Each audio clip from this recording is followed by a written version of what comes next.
පින්නතුනි අද ධර්මදේශනාවේ මාතෘකාව හැටියට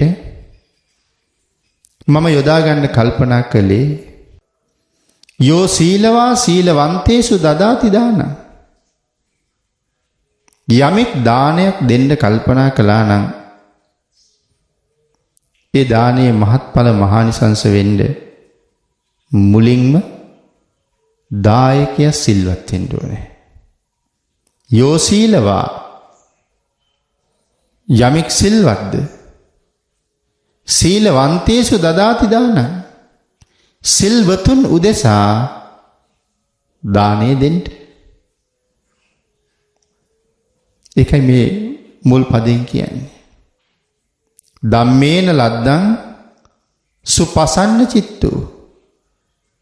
ඒ දෙන දේ ධාර්මිකව උපයාගත්ත දෙයකින් දෙන්න. ධම්මේන ලද්දං කියේ එකයි ධාර්මිකව ලබාගත් දෙයකින් දෙන්න. සුපසන්න චිත්තෝ කියන්නේ පැහැදුණු සිතින් දෙන්න, කැමැත්තෙන් දෙන්න. අபிසද්ධහං කම්මඵලං උලාරං විශේෂයෙන් කර්මයයි කර්මඵලයයි පිළිබඳව විශ්වාසය තියාගන්න. තං වේදානං විපුල පලන්ති බ්‍රූමි. අන්න ඒ දාණය මහත්ඵලයි මහානිසංසදායකයි. යෝ සීලවා යමෙක් සිල්වත්ද. ඒ කියන්නේ දන් දෙන දායකයා සිල්වත්ව ඉඳගෙන දන් දෙනවා නම් ආනිසංසය හුඟක් වැඩි. දැන් දානයෙන් මොකද්ද වෙන්නේ කියලා මම සඳහන් කළානේ. අපි කිසියම් තැනක ඉපදුනහම අපට ඒ ජීවිතේ ලැබිය යුතු දේවල් තීරණය කරන්නේ දානය. පෙර දුන්න දානය තමයි ලැබෙන්න ඕන දේ තීරණය කරන්නේ. ඉතින් ඒ ලැබෙන්න ඕන දේ මනුස්ස ලෝකේ ඉපදුනොත් එහෙමයි, දිව්‍ය ලෝකේ ඉපදුනොත් එහෙමයි, තිරිසන් ලෝකේ ඉපදුනොත් එහෙමයි, කොහේ ඉපදුනත් දානේ ඵලය විපාක දෙනවා. එතකොට දැන් අපි තිරිසන් ලෝකේ ඉපදුනොත් ඒත් අඩුවක් නැතුව ලැබෙනවනේ. එතකොට දන් දීලා තිරිසන් ලෝකේ යනවද? විතර මිනිස්සු බය වෙනවනේ. එහෙනම් දන් දෙන්න ඕනේ නෑ. දන් දීලා නෙමෙයි තිරිසන් වෙන්නේ. සිල් නැති හින්දා. සීලය වෙන එකක්, දානය තව එකක්. ඒකනේ මම මුලින් සඳහන් කළේ සීලය උපදින තැන තීරණය කරනවා. දානය ඉපදිච්ච තැන ලැබෙන්න ඕන දේ තීරණය කරනවා. ඒතර සිල් නැතුව දන් දෙනවා කියලා කියන්නේ සිල් නැහැ. ඉතින් තිරිසන් ලෝකෙට තමයි බොහෝ වෙලාවට තීරණය වෙන්නේ. එක්ක නිරේට නැත්තම් තිරිසන් ලෝකෙට. දන් දීලා තියෙන නිසා තිරිසන් ලෝකෙත් ලැබෙනවා. යෝ සීලවා සීලවන්තේසු දදාති දානං ධම්මේන ලද්දං සුපසන්න චිත්තෝ. අபிසද්ධහං කම්මඵලං උලාරං තං වේදානං විපුල පලන්ති බ්‍රූමි. මේ ගාථා රතනයේ සරල තේරුම තමයි යෝ සීලවා සීලවන්තේසු දදාති දානං. දැන් මම මුලින් සඳහන් කළා මේ දක්ඛින විභංග සූත්‍රය දානය පිළිබඳව කරුණු සඳහන් කරන අපූර්ව දේශනාවක් කියලා. දානය අපට මොකටද වැදගත් වෙන්නේ? දානේ වැදගත් වෙන එක තැනක්. දන් දෙනවා කියන්නේ අත්හරිනවා කියන එකනේ. මම සන්තක යමක් වෙද්ද තව කෙනෙක් සතු කරලා ඒක දෙනවා කියලා කියන්නේ මම අත්හරිනවා. ඒ කියන්නේ ඒ වස්තුව සම්බන්ධයෙන් මගේ තියෙන ක්ලේශය අත්හරිනවා කියන එකයි. ඒතර අත්හැරීම මොකටද හේතු වෙන්නේ? අත්හැරීම හේතු වෙන්නේ උතුම් වූ නිවනට. කෙලෙස් වලින් ඈත් වෙන එකනේ. ඊළඟට දානයේ තවත් වටිනාකමක් තමයි නිවන් දකින්නතුරු මේ සංසාරේ අපි උපදිනවනේ. ඒ උපදින හැම ආත්මයකම අපි කැමති නෑ දුගියෝ මගියෝ යාචකයෝ ආගේ බවට පත් දුගී යාචකයෝ බවට පත් වෙන්න අපි කොහොමත් කැමති නෑ.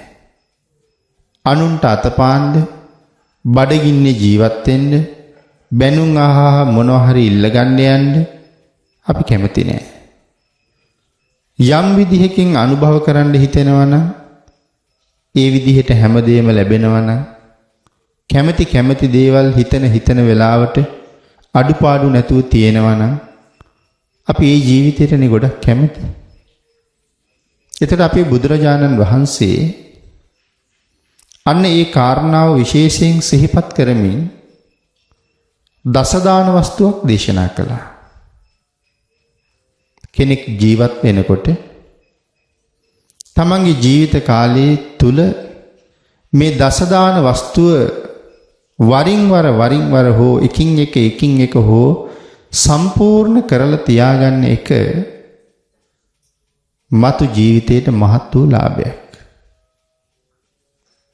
ඉතින් අපිට මේ දසදාන වස්තුව එකපාරක් සම්පූර්ණ කරන්න පුළුවන් වුණොත් තවත් පාරක් සම්පූර්ණ කරන්න අවස්ථාව ලැබෙනවා නම් තවත් වතාවක් කරන එක වටිනවා. තවත් තමන් ජීවත් වෙලා ඉන්නවා නම් මට තවත් පාරක් මේක කරගන්න පුළුවන් කියලා හිතෙනවා නම් නැවත වතාවක් කරගන්න එක වටිනවා. මොකද අර සඳහන් කළානේ පුඤ්ඤං චේ පුරිසෝ කෛරා තේතම් පුනප්පුනං තම්හි චන්දං කෛරාත සුකෝ පුඤ්ඤස්ස උච්චයෝ කියලා. පුඤ්ඤං චේ පුරිසෝ කෛරා. මෙලව ඉපදිච්ච පුජ්‍යලේක් කුසල් රැස් කරයිද කෛරා තේතම් පුනප්පුනං එක පාරක් කරලා නතර වෙන්න එපා. නැවත කරන්න. තම්හි චන්දං කෛරාත සුකෝ පුඤ්ඤස්ස උච්චයෝ. ආන් එහෙම පින් කිරණ එක සැපයාගේ උච්චතම තැනට අපි අරගෙන යනවා කියලා මේ ගාථාවෙන් සඳහන් කළා. ඊළඟට අපේ භාග්‍යතුන් වහන්සේගේ මහා පුරුෂ ලක්ෂණ පිළිබඳව පැහැදිලි කරනකොට ඔය ලක්කන ආදී සූත්‍ර දේශනාවල් වල සඳහන් කරනවා කටත්තා, උපචිතත්තා, උස්සන්නත්තා, විපුලත්තා කියලා. එයි මේ කටත්තා කියලා කියන්නේ අපි පින්කම් කරන්න ඕනේ. උපචිතත්තා නැවත කරනවා. අපි මෙහෙම සඳහන් කරමු. අපි යම් තැනක අපි කිසියම් දෙයක් තියලා තියෙනවා. අපි කියමු ජිල් බෝලයක් තියලා තියෙනවා. අපට ඔක ඈත ඉඳලා බැලුවට වැඩිය පේන්නෙත් නෑනේ. එතකොට අපි එතන තව එකක් තියෙනවා. දැන් ජිල් බෝල 10ක් තියලා. ඒක දැන් 20ක් වෙලා. දැන් ඒක 40ක් 50ක් 100ක් හමාරක් වෙච්චහම දැන් එතන තියෙන්නේ ජිල් බෝල කන්දක්නේ. ඉතින් තව වැඩි වෙනකොට තව මේ කන්ද ලොකු වෙලා ඉස්සිලා පේනවනේ. උඩට ඔසවිලා පේනවා පොළොවෙන්. කටත්තා කරන්න ඕනේ. උපචිතත්තා උස්සන්නත්තා නැවත කරනකොට මේක නිකන් උඩට එසවිලා පේනවා. විපුලත්තා. එතකොට තමයි විපුල ඵල හම්බ වෙන්නේ. ඒක නම් පැහැදිලි කරන්න ටිකක් දීර්ඝ කාරණාවක්. අපි කරන හැම කුසල කර්මයක්ම ගැනමයි මේ කතා කරන්නේ. නිකන් මෙහෙම හිතන්නකෝ. අපි යනවා කඳුකර ප්‍රදේශයකට. ගිහිල්ලා අපි මේ කඳුකර ප්‍රදේශයේ වටපිට බලනකොට අපිට හැම තැනම පේන්නේ නැද්ද ඈතින් කඳුවල මුදුන, කඳු මුදුන් හාත්පසින් පේනවා. වලාකුළුත් එක්ක ඈතට කළු පාට මුදුන් වෙච්ච කඳු ගැට හැමතැනම පේනවා. ආන් ඒ වගේ කෙනෙකුගේ ජීවිතේ විවිධ පින්කම් නැවත සම්පූර්ණ කරගත්තාම අර උස්සන්නත්තා කියන தත්ත්වයටපත් වෙනවා. ඒතර අපි මරණ මංචකේ හරි තනි වෙලා මරණය මා අරගෙන යන තුරු නැත්නම් මම මේ ලෝකෙන් සමුගන්න තුරු මේ අසරණ මරණ මංචකේ තනියම ගත කරන කාලේ වැඩිනේ. දුවදරුවෝ හිටියත් ඥාති මිත්‍රාදීන් හිටියත් නාවලා සුද්ධ පවිත්‍ර කරලා බෙහෙත් ගල්වලා මං ඉතින් යහනේ තියලා ඒගොල්ලන්ගේ වැඩවලට යනවනේ. මට ඇඳෙන් බහින්නත් බෑ, නැගිට ගන්නත් බෑ. කල්පනා කර කර යහනට වෙලා ඉන්න තමයි තියෙන්නේ. ආන් ඒ වෙලාවට මම කරපු හොඳ නරක මට මතක් වෙනවනේ. මොකද මට තව වැඩි වෙලාවක් මෙහි ඉන්න නෑ. තව දවසයිද දෙකයිද මොහොතයිද කියලා දන්නේ නෑ. ජීවිතේ බොහොම අස්තිරයි. මරණය ස්ථිර බව දන්නවා. නමුත් අතපය හයිය තිබ්බ කාලේ අද මැරෙයි, දැන් මැරෙයි, හෙට මැරෙයි කියලා හිතුවේ නෑනේ. නමුත් දැන් මරණය ළඟටම ඇවිල්ලානේ. හොඳටම ජරා ජීර්ණ වෙලානේ. ඉතින් බණ අහපුවා, දැනගත්ත කරුණු කාරණා වලට දන්නෝනේ දැන් අග්ගිස්සටම ගිහිල්ලා ඉන්නේ කියලා. ඉතින් එතකොට අර කරපු දේවල් මතක් වෙනවනේ. එතකොට ආන් මතක් වෙනවා මම මෙහෙම දන් දුන්නා, මම මෙහෙම පින් කළා, මම මේ වාගේ පින්කම් කළා. අපි කියමු පන්සිල් රැක්කා කියලා. මම මෙච්චර කාලයක් ප්‍රාණඝාතයෙන් වැළකීලා හිටියා. දැන් මේ කුසලයේ මහ උසස් කුසලයක් වෙලා නැද්ද? අවුරුදු 10ක් පන්සිල් රැක්කා. අවුරුදු 10ක් හොරකමෙන් වැළකීලා හිටියා. මම මෙච්චර කාලයක් වැරදි කාම සේවනයේට ගිහිල්ලා නැහැ. නැත්තම් මගේ ජීවිත කාලේ මේ පාප කර්මේ කරලා නැහැ. මං අහවල් කාලේ ඉඳලා මේ වෙනකන් විහිළුවකටවත් බොරුවක් කියලා නැහැ. දැන් මේවත් මහ විශාල පින්කම්නේ. දැන් එතකොට දන් දීපුවා, බණ අහපුවා, ධර්ම දේශනා කරවපුවා, මේ නොඑක් ආකාරී කුසල් දැන් මට නිකන් මැවිලා පේන්නේ. මං කරපු බොහෝ කුසල් නිකන් කඳු මුදුන් වගේ පේනවා. ඒ වගේ කතාවක් තමයි මේ ලක්කන සූත්‍රයේ කාරණාවෙන් පැහැදිලි කරන්නේ. ඉතින් පින්කම් කඳු වගේ පේනකොට ඒ හිතේ කවදාවත් දුක හිතෙනවද? හැබැයි මතක තියාගත යුතු දෙයක් තියෙනවා. අපි නැවත නැවත කලේ පින් විතරක් නෙමෙයි, නැවත නැවත පවුත් කරලා තියෙනවා. කොච්චර කීවත් මුසාවාදයෙන් වැළකෙන්න බොහොම අමාරුයි. අමාරු නෑ, දුර්වල පුද්ගලයාට අමාරුයි. ඥානවන්තයාට අමාරු නෑ. ඉතින් ඒ වගේ මේ පින්කම් විතරක් කඳු පෙනේද?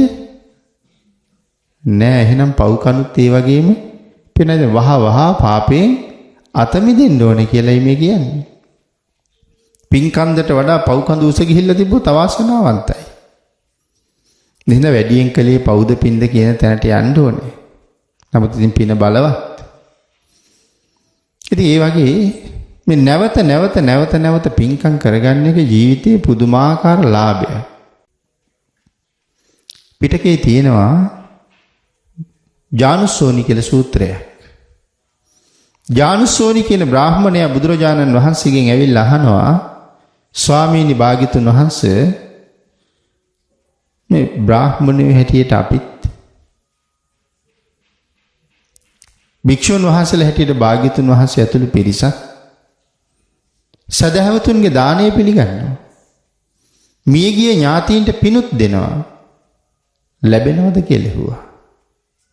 ස්ථානයේදී ලැබෙනවා, අස්ථානයේදී නොලැබෙනවා. මොනවද ස්ථාන අස්ථාන කියලා ඇහුවහම අපේ ඥාතියා මරණයටපත් වෙලා මිනිහෙක් වෙලා නම් මේ දෙන පින් ලැබෙන්නේ නැහැ. දෙවියෙක් වෙලා නම් ඒත් ලැබෙන්නේ නැහැ.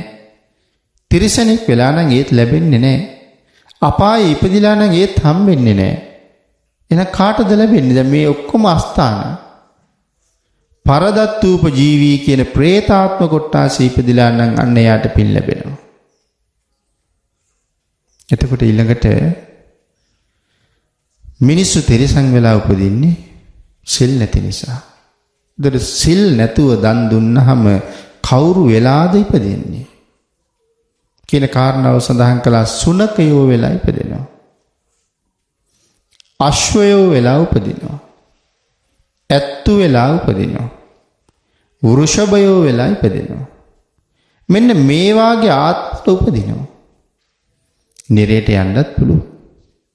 නිරයෙන් ඇවිල්ලා තිරිසන් වෙන්න තිරිඩකට තමයි වැඩි. මුලින් යන්නේ නිරේට. එතකොට සුනකයෝ වෙලා ඉපදෙනවා කියලා කියහම දැන් සුනක වෙන තව කාරණාවක් තියෙනවානේ. මානේන මක්කටෝ හෝති අතිමානේන කුක්කුරෝ. මාන්නක්කාරාය. මානේන මක්කටෝ හෝති. මාන්නෙන් පිරිච්චාය වඳුරෝ වෙලා ඉපදෙනවා. අතිමානීන කුක්කුරෝ කියලා කිව්වේ සාමාන්‍ය මානයට වඩා බොහෝම මාන්නාධිකයි. සුනකයෝ වෙලා ඉපදෙනවා. ඒ තෝදෙය බ්‍රාහ්මණය බුදුරජාණන් වහන්සේට පවා බැන බැන ඉඳලා මරණයටපත් වෙලා ඒ ගෙදරම සුනකෙක් කියලා උපදිනවා. පස්සෙත් භාග්‍යතුන් වහන්සේට බුරනවා. එදා මතක් කළා තෝදෙය ඔබ එදා මට බැනලාද සුනකෙක් වුණා. දැන් අදත් මට බුරලඹා වීචියට තමයි යන්න හදන්නේ කියලා. අන් ඒ වගේ සුනක වෙලා උපදිනවා. හැබැයි ඒ සුනකයන්ට පුදුම සැපයක් තියෙන්නේ. දන්නවනේ සමහර අයගේ ගෙවල් වල ඉන්නවා. සාමාන්‍ය සුනකයෝ ඉන්නවා මිනිසුන්ට වඩා බොහොම උසස් සැප විඳින්නේ. සමහර ගෙවල් වල අම්මා තාත්තා මල මුත්‍රා ගොඩේ තැම්බෙනවා. නමුත් සුනකයාගේ මල පහ ටික පවා අයින් කරන්න ඒගොල්ලෝ කාලයක් යොදනවා. මව්පියෝ තුවාල වෙලා මුත්‍රා වලට තැම්බිලා. අනික මව්පියෝ පිරිසිදු කරන්න ගියම බනිනවා හරියට. අනේ මේ නැගිට ගන්න බෑ. එලි පහලියට යා ගන්න බෑ. ඉඳ ගන්න හිට ගන්න බෑ. ජීවිතේ දුන්න අම්මා තාත්තා නොඑක් වචන කී හොදන්නේ. සමහර අය කෑම දෙන්නෙත් නෑ. මල පහ කරනවා කියලා. අන්තිමට බඩගින්නේ වෙයිලා මැරිලා තියෙන්නේ බලහම. නමුත් මේක පුදුම ලෝකයක්. නමුත් අර සුනකයා මල පහ කළා කියලා කවදාවත් ගහනවද? ගේ ඇතුළෙත් මල පහ කරනවා. පාපිෂ්ණාව උඩත් මල පහ කරනවා. තනකොළ පිට්ටනියෙත් මල පහ කරනවා. ඕනෑම තැනක නිහඬව ගිහිල්ලා අරන් දාන බලන්න යට තියෙන සැපේ. වාහනේ කරන් ගිහිල්ලා බේත් ගේනවා මාස දවස් 15න් 15ට වගේ. සතියකට වගේ සැරයක් විශේෂ සුප්පර්ග හදලා යට කෑම දෙනවා. සමහර සුනකයෝ වායු සමීකරණේ නැත්තම් නිදියන්නේ. අපි දන්න සමහර තැන්වල සමහර සුනකයෝ ඉන්න වායු සමීකරණේ දාලා දෙන්න ඕනේ නිදියන්ට. බිම නිදියන්න බෑ ඇඳවල් හදලා තියෙන්න වෙන. සමහර සුනකයන්ට වාහනක් තියෙනවා. ලංකාවෙත් වාහන තියෙන සුනකයෝ ඉන්නවා. පිට රටවලට ගියහම ඕන තරම් තියෙනවා. ඕන තරම් ඉන්න වාහන තියෙන අය. මේ ඇයි? දන් දීලා. නමුත් තිරිසන් සුනක වෙලා උපදිනවා. අස්සයෝ වෙලා උපදිනවා. අපි ඔය සාමාන්‍ය දකින අස්සයෝ ගැන නෙමෙයි මේ කියන්නේ. ඔය මේ කාලේ අර සූදුවක් තියෙන්නේ රේස් දානවා කියලා. ඒ වාගේ ක්‍රීඩාවන්ට දුවන අස්සයෝ එංගලන්තේ දුවන්නේ. ඒ අස්සයෙකුට සලකන තරම අපට ජීවිත ගණනාවකවත් හම්බෙන්නේ නැහැ. නාවන්නේ එක්කනේ. කෙස් ටික පීරන්න තව එක්කනේ. බෙහෙත් ගල්වන්න තව කෙනෙක්. ආහාර දෙන්න තව කෙනෙක්. ඔය මැද පෙරදිග වාගේ රටවල් වලත් ඒ වාගේ ක්‍රීඩාවන්ට යොදන අස්සයෝ ඉන්නවා. සමහර ඒ රටවල් හිටපු අය ඇවිල්ලා කියනවා අස්සයාගේ කාමරයේ වායු සමීකරණ දෙකක් ක්‍රියාත්මක වෙනවා කියලා. නමුත් අස්සයා බලා ගන්න අයට තරම් පහසුකම් නැහැ. සාමාන්‍ය ලංකාවේ තියෙන ඉහළම පෙළේ ආපනශාලා ගලදාරි හිල්ටන් ආන්ගේ වගේ ආපන ශාලාවක් යම්සේද සමහර අස්සගාල් ඒ වගේ කියලා කියන්නේ. දන් දීපු ප්‍රතිඵල. මහ උසස් දන් දීලා. නමුත් සිල් තිබිලා නැහැ. ඉතින් එහෙම කරුණු පැහැදිලි කරන්න ගියොත් බොහෝ කරුණු කියන්න ඕනේ.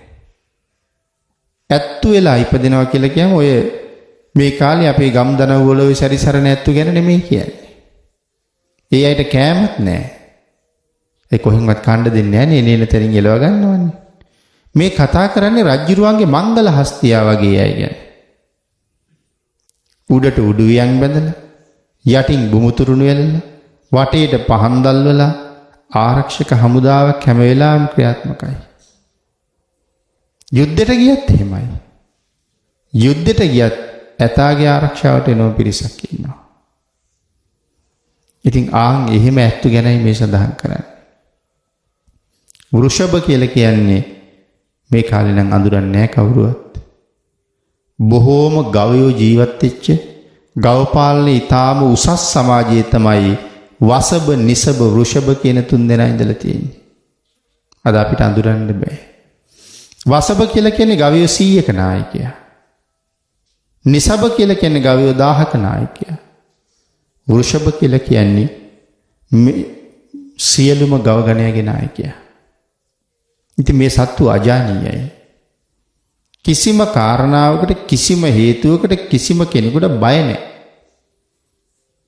ඒ නිසා සඳහන් කරන්නේ මේ වාගේ ගවයෙකුගේ පිටිපස්සේ පාද දෙක ගාව අකුණක් පිපුරුවොත් හැරිලා බලන්නේ නැහැ කියනවා මොකක්ද ඇහිච්ච සද්ද කියලා. දැන් අපි නේ විදුලිය කොටනකොට ගෙට දුවලා ඉවරයිනේ. දැන් මේගොල්ලෝ පාද දෙක ගාව අකුණ පිපුරුවත් හැරිලවත් බලන්නේ නැහැ කියලා කියන්නේ. ඉතින් විශාල වශයෙන් ගවය සම්පත තිබුණ කාලේ. මේ කාලේ එහෙම ගව සම්පත් නැහැ. මේ කාලේ ගවයාට එහෙම සලකන්නේත් නැහැ. අතීතේ එහෙම නෙමෙයි ගවයා සැලකුවේ. ගවයාට සැලකුවේ අම්මා වගේ. ඒ පස්ගෝ රසයම ලැබුණේ ගවයාගෙන් නිසා. කෘෂි කර්මාන්තයේ දියුණුව බොහෝ වෙලාවට තිබුණේ ගවයන් නිසා. අර සඳහන් කරන්නේ විශාකා මහ උපාසිකාව විවාහ කරලා දෙන වෙලාවේ සිටුතුමා කියනවා මගේ දුවට කිරි ආහාරය සඳහා, කිරි කෑම සඳහා කුඩා ගාලක් කරලා ගවය දෙන්න කියලා කියන්නේ. කුඩා ගාලකින් දෙන්න කියලා කියන්නේ. ඉතින් ප්‍රමාණයක් ක්‍රියන් ගණනක් තියෙනවා මෙච්චර ප්‍රමාණයට ගවයෝ යවන්න ඕනේ කියලා. අපි උදාහරණයක් කියමු රියන් 10ක් ප්‍රමාණි පළල කියලා. 7ක්ම 3ක් විතර. තනින් තන තියලා ඉන්නේ මේ බෙර ගහන අය. මේ යොදුනාපුවාම ඊළඟ යොදුනාහම ඒ තැන්වල බෙර ගහනවා. ඒතකොට දන්නවා දැන් මෙච්චරක් ගවයෝ ගිහිල්ලා ඉන්නේ. ඒකට ඒ තරම් දුරට මේ කුඩා ගාල. ඊට පස්සේ කියනවා දැන් වහන්න කියලා ගාල. සදාහන් කරනවා ගාල වැහුවාම ශක්තිමත් ගවයෝ සහ දෙන්නු 60000ක් වැටට උඩින් පැන්නා කියලා. අර රෑනට එකතු වෙන්නේ. කුඩා ගාලෙන් මෙච්චර ප්‍රමාණයක් ගිහිල්ලත් තව 60000ක් වැටට උඩින් පනිනවා. නමුත් තව ගාල ඉතුරු වෙනවා. කුඩා ගාල එහෙමනම් මහ ගාල කොහොම වෙන්නේ ඇද්ද? සිටුතුමාගේ ගව සම්පත. ඒ කතාව භාග්‍යතුන් වහන්සේ ගාවටත් යනවා. ඉතින් ඒතර සඳහන් කරනවා මහණෙනි විශාකාව සංසාරේ කරගත්ත කුසල් කියලා. දැන් දෙන්න කිය මගේ දුවට කිරි කන්නේනේ. ඉතින් මොකද්ද මේකට හේතුව සඳහන් කරනවා පෙර සංසාරේ පින් කරන කාලේ. මේ කිරි බෙදාගෙන යනකොට මේ පුංචි හාමුදුරුවෝ කිරි වළඳන්න සමහරලාට උවමනාව තියෙනවා. නමුත් ලැජ්ජාවට වගේ එපා කියනවා. එතකොට අම්මා කෙනෙක් වගේ මේවා බොහොම හොඳ කිරි. මේවා අලුත් කිරි. මේවා හරි රසයි. ස්වාමීනි වළඳන්න කියලා පෙරැත්ත කර කිරි බෙදුවා කියලා. ඒ පිනට තමයි මේ ගව සම්පත මෙහෙම ලැබෙන්නේ කියලා. අර තියෙනවනේ පෙරැත්ත කර දන් දෙනවා කියලා. අවශ්‍යතාවය හඳුනගෙන දෙනවා. ඉතින් දානය ගැන කතා කරන්න මේ ශාසනයේ බොහෝ කරුණු තියෙනවා. මේක දානය කියලා කියන්නේ මේ ශාසනයේ හැබැවින්ම දීර්ඝ පරිච්ඡේදයක්. එහෙනම් මේ වාගේ දේශනාවකින් හමාරකින් ඉවර කරන්න පුළුවන් ප්‍රමාණයක් නෙමෙයි මේ ශාසනයේ දානය කියන්නේ. අපි මේ අල්ප මාත්‍රයක් සාකච්ඡා කරන්න හදන්නේ. ඒ නිසා තමන් සිල්වත් වෙන්න ඕනේ. තමන් සිල්වත් වෙලා දන් දෙන්න ඕනේ. එතකොට තමයි ලාභය. එහෙම නැත්තම් ලැබෙන්නේ තිරිසන් ලෝකවල. කොච්චර ලැබුණත් වැඩක් නැහැ ආත්මේ තිරිසන්. මනුස්ස ලෝකෙත් එහෙම ලැබෙන අය ඕන තරම් ඉන්නවා. දැන් ඔය මැද පෙරදිග වාගේ රටවල් අපි මේ ලෝකේ කතා කරන දියුණු රටවල් ඒගොල්ලන්ට ලැබිලා තියෙන්නේ පෙර බුද්ධාන්තරවල දන් දීලා. සම්මා දිට්ඨික වන්නෙම්වා කියන නියත ප්‍රාර්ථනාවක් තිබුණේ නැති නිසා මිත්‍යා දෘෂ්ටිකව ඉපදුනත් දානේ විපාකේ පළ දෙනවා. ඉතින් ඒවා තව කෙනෙකුට සැක සහිත වෙන්න පුළුවන්. තව කෙනෙකුට තර්කයට කරුණු වෙන්න පුළුවන්. මූලාශ්‍ර පෙන්නලා විසඳලා දෙන්නත් පුළුවන්. නමුත් ඒකයි මම සඳහන් කළේ මේ පොඩි කාලයක් තුල ඒ තරම් කාරණාවකට යන්නේ නැතුව ශ්‍රද්ධාවන්තයාට තේරුම් ගන්න මේ කරුණු පැහැදිලි කරන්නේ. සීලවන්තේසු දදාති දානං. තමන් සිල්වත්ව සිල්වතුන් උදෙසා දන් දෙන්න. ඒක තමයි ලාභ. මොකද දානය කියලා කියන්නේ මේ ශාසනයේ අනාගත ජීවිත කෝටි ගානකට හම්බ කරන්න දෙන ක්‍රමයනේ. වෙන මොන ශාසනයේද මේ වාගේ කාරණාවක් පෙන්වන්නේ? අනාගත ජීවිත කෝටි ගානකට හම්බ කරන්න තියෙන හොඳම ක්‍රමයේ මේ බුද්ධ ශාසනයේ මනාව පෙන්වුවා. අනිත් ශාසනවලත් නොඑක් ආගම්වල මේ දානය ගැන කරුණු කියලා තියෙනවා. නමුත් භාග්‍යතුන් වහන්සේ තරම් මනාව ඍජුව කාරණාව පැහැදිලි කරලා නැහැ. අන්න ඒක නිසා අනාගත ජීවිත කෝටි ප්‍රකෝටි ගණන් වලට හම්බ කරන්න තියෙන ක්‍රමය කියලා තමයි කියන්න තියෙන්නේ. ඇයි එහෙම සඳහන් කළේ? ඒ පින්නතුනි සඳහන් කළානේ දක්ඛින විභංග සූත්‍රයේ පෞද්ගලික දාන 14 පැහැදිලි කරනකොට තිරිසන් සතෙකුට දානයක් දුන්නොත් අනාගත ජීවිත 100ක මට බඩගින්න ඉන්න වෙන්නේ නැහැ. දුස්සීල මිනිහෙකුට කෑම වේලක් දුන්නොත් ඒ කියන්නේ තිසරණ පන්සිල් නැති කෙනෙකුට කෑම වේලක් දුන්නොත් අනාගත ජීවිත 1000ක්. දැන් බලන්නකෝ එක බත් වේලෙන් බත් වේල් 1000ක් බත් වේල් 1000ක් නෙමෙයිනේ අනාගත ජීවිත 1000ක්. දෙබත් වේල් කීයක්ද? පෘතජ්ජන සීලවන්තයෙකුට කෑම වේලක් දුන්නොත් අනාගත ජීවිත ලක්ෂයක්. අහසින් යන තවුසෙකුට කෑම වේලක් දෙන්න ලැබුණොත් අදරන් එහෙම අය හම්බ වෙන්නේ නැහැ.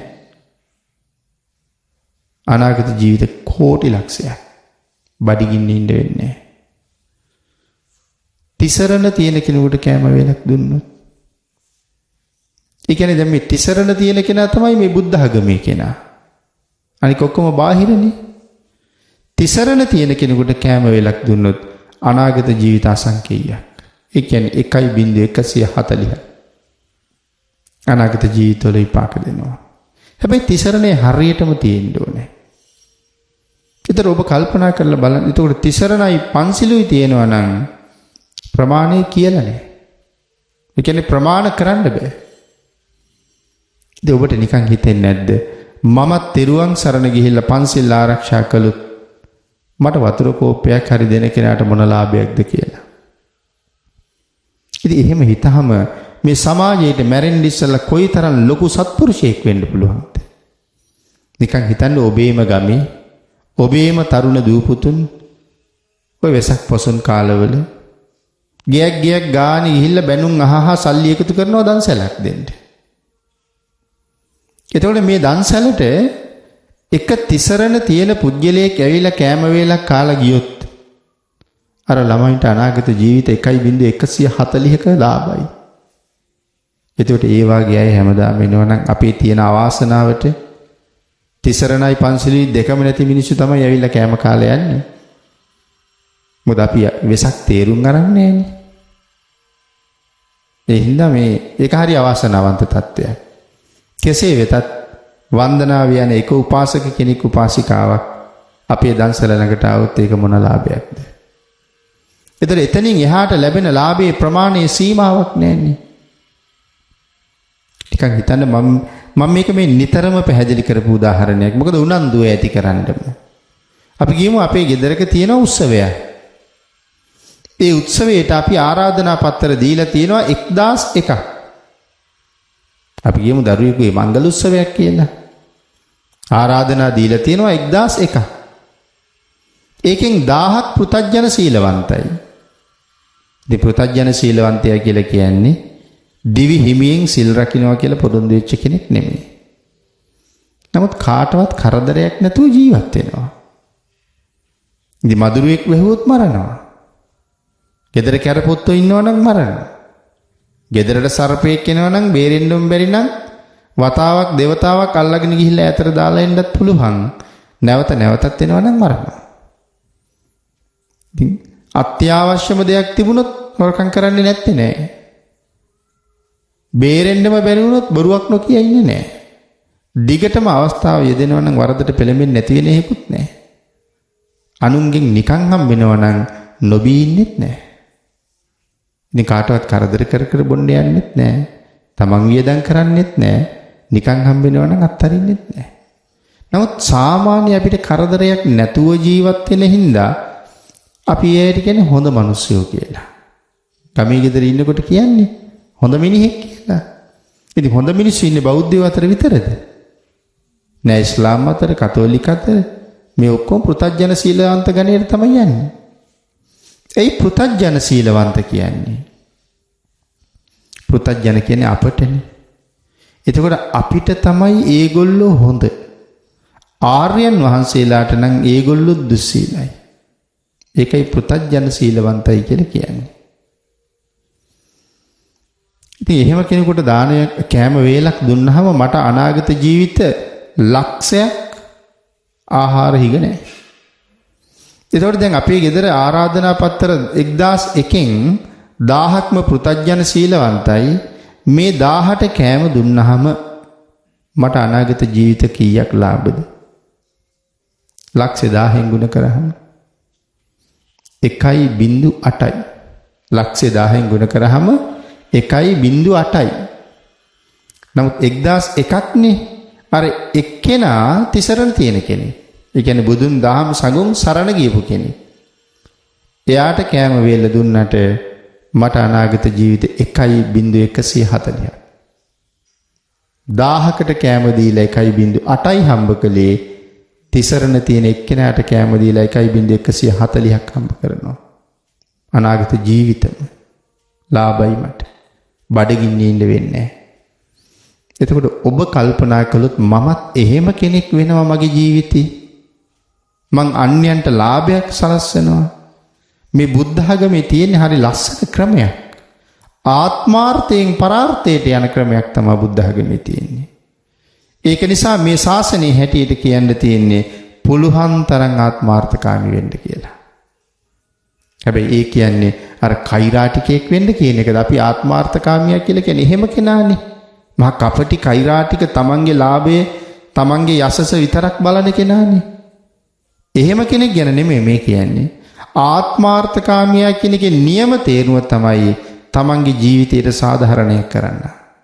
තමන්ගේ ජීවිතයට අර්ථයක් කරගන්න කෙනා ආත්ම අර්ථකාමියා. එතකොට තමන්ගේ ජීවිතයට අර්ථයක් කර ගැනීම උදෙසා සතර අපායෙන් මිදෙන්න නිවැරදිව තිසරණෙහි පිහිටලා කටයුතු කරන පුද්ගලයා තමන්ට නිලාභයක් කරගන්නේ. එතකොට ඔහුගේ ලාභය වෙනුවෙන් තෙරුවන් සරණ ගිහිල්ලා නමුත් කිසියම් කෙනෙක් ඔහුට බත් වේලක් දුන්නොත් බත් දුන්න මිනිහට හදිසියෙ ලැබෙන්නේ අහඹු ලාභයක්. හැමෝටම දීලා එහෙම හම්බ වෙන්නේ නැහැ. නමුත් දීගෙන යනකොට එහෙම කෙනෙක් හම්බුනොත් මොන තරම් ලාභද? ඉතින් අපි එහෙම අය වෙනවා නම් අපි ලෝකෙට කොච්චර සත්පුරුෂයෝද? සිල්ලුතුන් උදෙසා දන් දෙනකොට දායකයට පුදුම ලාභයක්. අතීත කතාවක් දැක්කෝ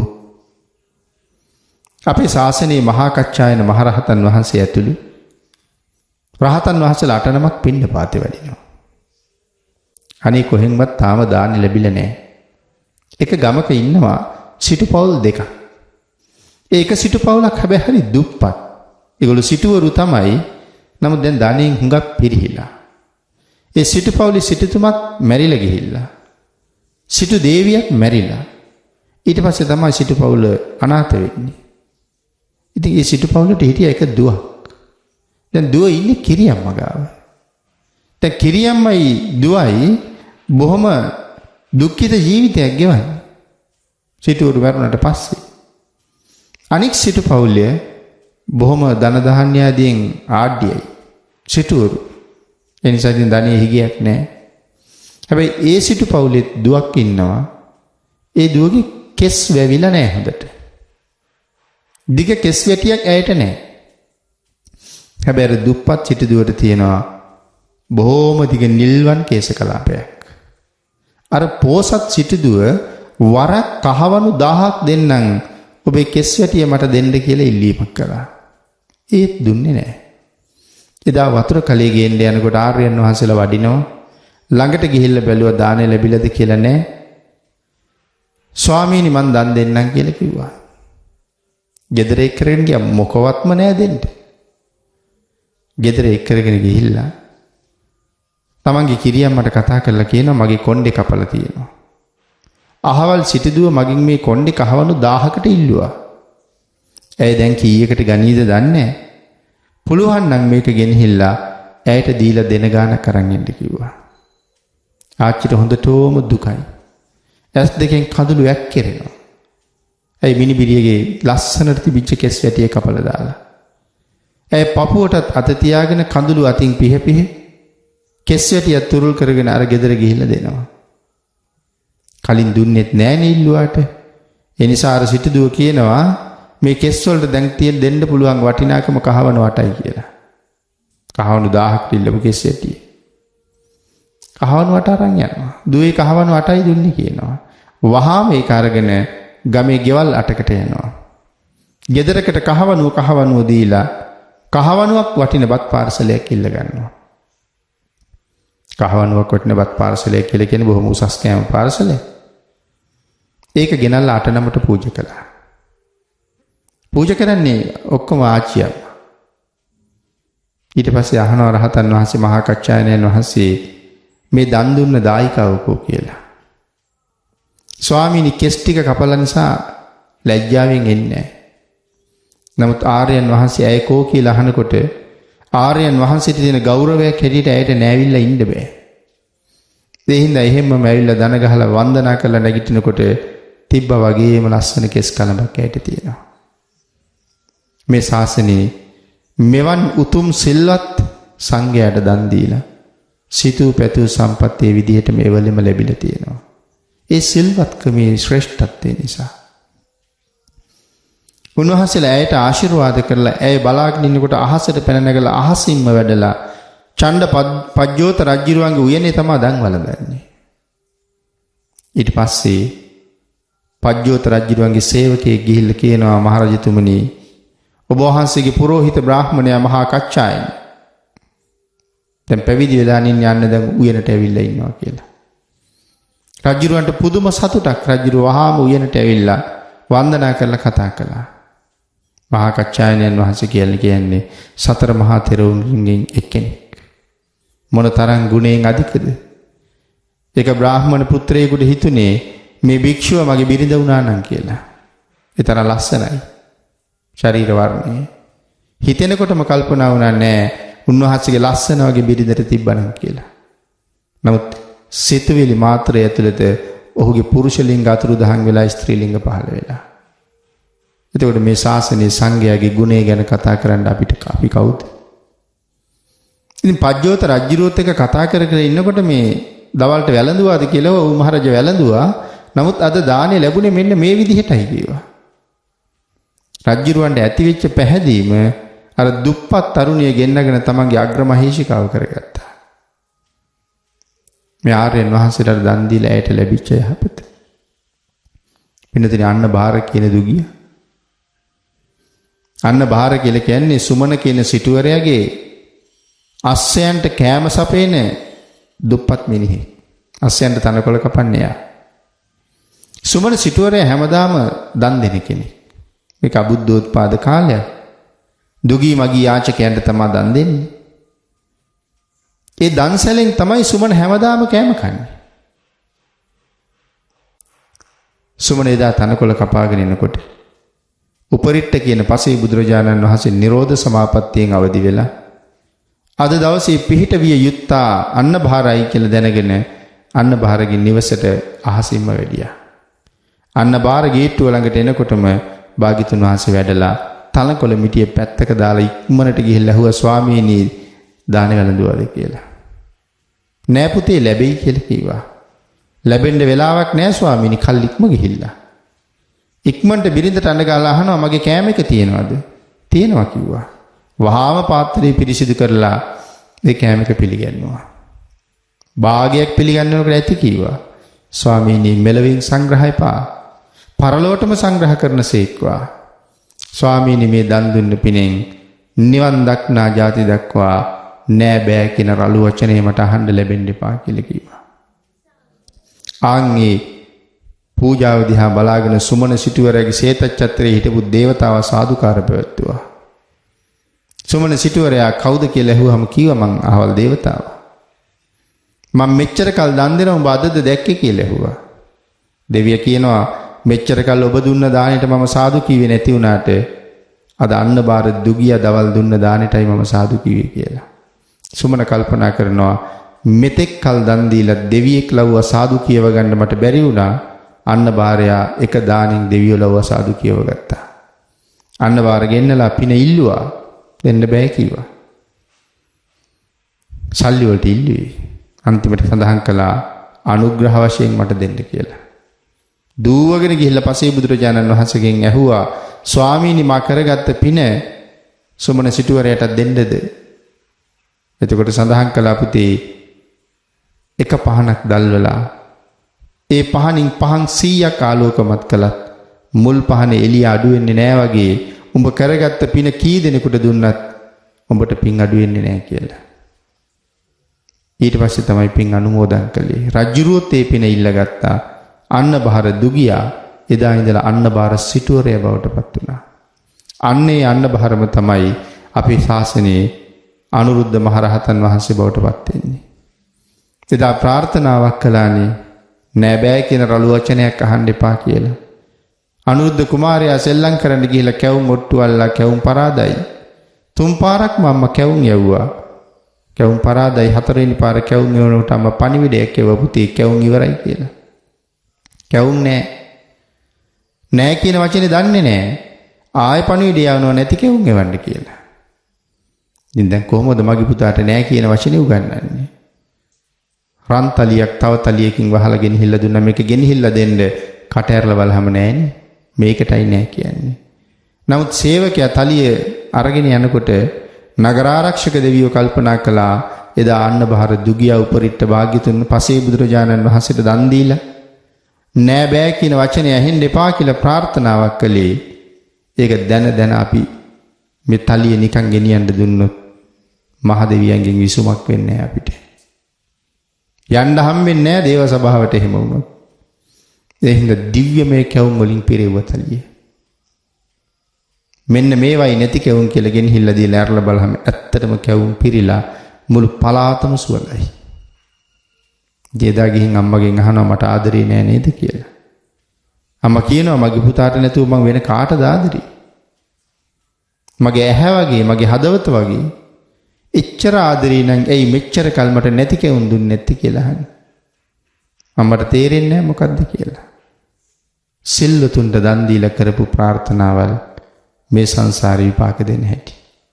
ඒකයි සඳහන් කළේ මම දෙන දානේ මහත් වූ ලාභයක් උදෙසා සිල්ලුතුන් හොයාගෙන දෙන්න කියලා. ඊළඟට සඳහන් කළේ ධම්මේන ලද්දං ඒ දෙන දාණය ධාර්මිකව උපයාගත්ත මුදලකින් දන් දෙන්න. ධාර්මික වස්තුවකින් දන් දෙන්න. හොරකම් කරපුවාගෙන් දන් දීලා, අල්ලස් ගත්තුවාගෙන් දන් දීලා, වංචා කරපුවාගෙන් දන් දීලා, හොරට කිරලා, හොරට මැනලා, ලබාගත් දේවල් වලින් දන් දීලා, රාරක විකුණලා උපයාගත්ත මුදලින් දන් දීලා, මස් පිනිස සත්තු ඇති දෙඩි කරලා විකුණලා ඒ මුදලින් දන් දීලා, අවි ආයුධ විකුණලා, වසවිස විකුණලා ඒ මුදලින් දන් දීලා ලොකු ලාභයක් ලබන්න බෑ. කුසලයේ අල්පේශාක්‍යයි. මොකද වස්තුව හම්බ කරලා තියෙන ධාර්මිකව නෙමෙයි. ධාර්මිකව හම්බ කරන කෙනා වැරදි ධනෝපායන ක්‍රමවලට යන්නේ කවදාවත්. භාග්‍යතුන් වහන්සේ දේශනා කළේ ධම්මිකා ධම්ම ලද්දා බාහුබල පරිග්‍රහිතා සේදා වක්කිත්වා ධාර්මිකව ලබන ලද වස්තුව. බාහුබල පරිග්‍රහිතා කියන්නේ මේ අතපය වීරිය කරලා වීරිය යොදලා අතපය බාහුබලය යොදලා සේදා වක්කිත්වා දාඩිය වගුරුවලා මේ මහ පොළොව එක ගැටිලා කෙනෙක් හම්බ කරගත්ත වස්තුව හරි පිරිසිදුයි. ඒක කාටවත් ණය නෑ. ධාර්මික රාජ්‍ය සේවය කරලා ගත්ත වස්තුව හරි පිරිසිදුයි. ඉතින් රාජ්‍ය සේවයේ ධාර්මිකයි කියලා කියම එක ගැන ගොඩක් කතා කරන්න තියෙනවා. නමුත් ධාර්මික රාජ්‍ය සේවයෙන් ගන්න වස්තුව පිරිසිදුයි. ධාර්මික සත්ව පාලනය කියලා කියන්නේ මස් පිණිස හදන සත්ව පාලනය නෙමෙයි. මෙතන විශේෂයෙන් කතා කරන්නේ ඉන්දියාවේ තිබුණ ගව පාලනය ගැන. ගවයට සැලකුවේ දෙවියෙකුට වගේ. ධාර්මික සත්ත්ව පාලනය. කිරි වලින්, ගිතෙල් වලින්, ගොවිතැනින් ගවයා යොදාගෙන හරි හම්බ කරගත්ත ධනෙ. මේ වාගේ ධාර්මිකව ධනෙ උපයලා ආන්ගේ ධනෙ දාන විශේෂ හිතියන්න කියලා කියන්නේ. ධම්මේන ලද්දං සුපසන්න චිත්තෝ, පැහැදුණු මනසක් තියෙන්න ඕන දන් දෙන්න. හිත සතුටු වෙන්න ඕන දෙන තැන සම්බන්ධයෙන්. සතුටින්, තමනුත් සතුටින් ප්‍රතිග්‍රාහකයන් දැක්කහම හිතේ සතුට, පැහැදීම, ශ්‍රද්ධාව ඇති වෙලා දන් දෙන්න ඕනේ. නමුත් පින්නතුනි, සිල්වතුන්ගේ සිල්වත් බව අපිට ඇඳුමෙන් පේනවද? ගමනින් පේනවද? කතාවෙන්, හිනාවෙන් හොයන්න පුළුවන්ද? සිල්වත් බව දැනගන්න ගොඩක් කල් ඇසුරු කරන්න ඕනේ. එතකොට තමයි සිල්වතෙක් වගේ හිටපු කෙනෙක් සිල්වත්ද කියලා තේරෙන්නේ. සිල් නෑ වාගේ දැකපු කෙනෙක් ගැන තේරෙන්නේ. සමහරලාට බොහෝම සිල්වත් කියලා අපි හිතාගෙන ඉන්න පුද්ගලයා අපිට පෙන්වන සීලයක් විතරයි තියෙන්න පුළුවන්. දැක්කහම බොහොම සංවරයි, දැක්කහම බොහොම සංසුන්. සමහරලාට මූණ දිහා බලලා කතා කරන්නේ නැහැ. හිනාවක් වෙන්නේ නැහැ. බිම් බලාගෙන යන්නේ. අපි හිතනවා හරි සිල්වත් කියලා. නමුත් කෙනෙක් නැති තැන හරි වෙනස්. සමහර කෙනෙක් ඇති තැනත් නැති තැනත් විවෘතයි. මම කියන්නේ මිනිහෙකුට තියෙන්න ඕන එක චරිතයයි කියලා. මොකද කෙනෙක් දකින්න තැන චරිතය වෙනස් වෙනවා නම් ඒක උතුම් මිනිස්කමට නින්දාවක් වගේ. මොකද හුඟක් දෙනාට චරිත ගොඩක් තියෙනවානේ. කෙනෙක් දැක්කහම හැසිරෙන්නේ අමුතුම විදිහකට. කෙනෙක් නැති තැන හැසිරෙන්නේ තවත් විදිහකට. තමන් නිතර ඇසුරු කරන අයත් එක්ක හැසිරෙන්නේ තවත් වෙනමම විදිහකට. ආගන්තුක අය ළඟ හැසිරෙන්නේ, ධනෙ තියෙන අය ළඟ හැසිරෙන්නේ, බලය තියෙන අය ළඟ හැසිරෙන්නේ වෙන ස්වරූපවලින්. ඉතින් චරිත ගොඩක්. ඊට වඩා හැබැයිම මමම වුණා නම් කොච්චර වටිනවද? ඉතින් සිල්ලතුන්ගේ එහෙම චරිත ගොඩක් නෑ. සිල්ලතුන් කියන්නේ එකම චරිතයක්.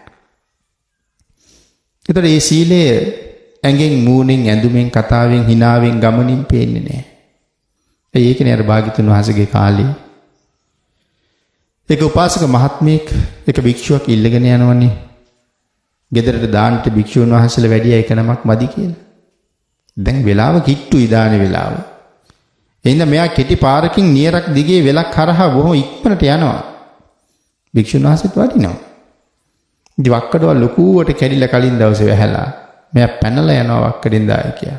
හාමුදුරුවෝ පැනලා එනවා එහෙම්මම. හැබැයි වක්කඩකින් දෙකකින් පයින්නකොට දායකයා හොඳටම කලකිරුණා. කිසිම සංවරයක් නැති දුස්සීලයක කියන්නේ කියලා හිතුණා. එක්ක යනවා වෙනුවට දන් ටිකක් දෙනවා, පිරිකරක්වත් දෙන්නේ නැහැ කියලා හිතන්නේ. හැබැයි ඊළඟ වක්කඩිනුත් දායක මහත්තයා පැන්නට හාමුදුරුවෝ ලියද්දට බහලා අනිත් පැත්තෙන් ගොඩ වුණා. ඒක චූටි වක්කඩ. දායකට තරහ ගියා. දොස් කීවා. බහලා ගොඩ වෙන්න ඕන තැනින් පැනලා ඇවිල්ලා පැනලා එන්න පුළුවන් තැනින් බහලා ආවා. මොකද්ද ඔක කරන වැඩේ කියලා. කිසිම සංවරයක් නැති දුස්සීල භික්ෂුවක්ද කියලා. ඒ වචනේත් අහගෙන හාමුදුරුවෝ කියනවා මේ වක්කඩින් පැනනනම් දානෙත් නැති වෙනවා. ඒකයි මේකෙන් බහලා කොට උනේ කියලා. ඒතකොට තමයි වෙවුලලා දාඩිය දාන්න ගත්තේ. මගේ හිත කියවන්න පුළුවන් පරචිත්ත විඥානයේ තියෙන රහත් භික්ෂුවක් ගැන නේද මෙහෙම හිතන්නේ කියලා. පස්සේ බුදුරජාණන් වහන්සේ ගාවට ওই කතාව ගිහිල්ලා භාග්‍යතුන් වහන්සේගෙන් භික්ෂුන් වහන්සේලා ඇහුවා, ස්වාමීනි උන්වහන්සේ තරම් උසස් තැනක ඉඳගෙන ඇයි එහෙම වැඩියේ කියලා. සඳහන් කළා, මහණෙනි ආත්ම භාව 500ක් එක දිගට වඳුරේ. මේක තමයි සංසාර පුරුද්ද කියන්නේ. ඔබට මට අපි හැමෝටම සංසාර පුරුදු තියෙනවා. ඒ පුරුදු අපිට තේරෙන්නේ නැහැ මිසක් සමහරු නින්දට ගොඩාක් කැමතියි. ඉතින් බණ කතාවල වැඩියෙන් තියෙන නින්දට ප්‍රිය කරන්නේ ගියාත් මේ නයි පිඹුරෝ වෙලා හිටපු අය. ළඟම ආත්මවල එහෙම ඉන්නේ ඇති සමහර විට. ඒ වගේ මේ අපේ පුරුදු සමහරු මේ හරියට කොච්චරවත් නියපොත්තෙන් පොළව හරනවා කොතන හරි ඉන්නවනේ. කවුද දන්නේ ගියාත්ම ගැඩවිලිද්ද කියලා. ඒ උපාසකවරු 5 දෙනෙක් ගැන කතා කරලා දහම් කතාවේ හරි ලස්සනට ඔක පැහැදිලි කරන්නේ. එක්කෙනෙක් වඳුරේ, එක්කෙනෙක් නැකත් හදපු කෙනෙක්. මේ එක්කෙනෙක් ණයෙක් නිදාගත්ත කෙනා. ඉතින් ඒ වගේ මේ සංසාර පුරුදු අපි බුදුරජාණන් වහන්සේට වන්දනා කරනකොට සවාසනා සහිත සකල ක්ලේශයන් ප්‍රහීණය කළෙහි කියලා අපි කියනවානේ. ඇයි වාසනාව සහිතව කෙලෙස් ප්‍රහීණය කළා කියලා කියන්නේ?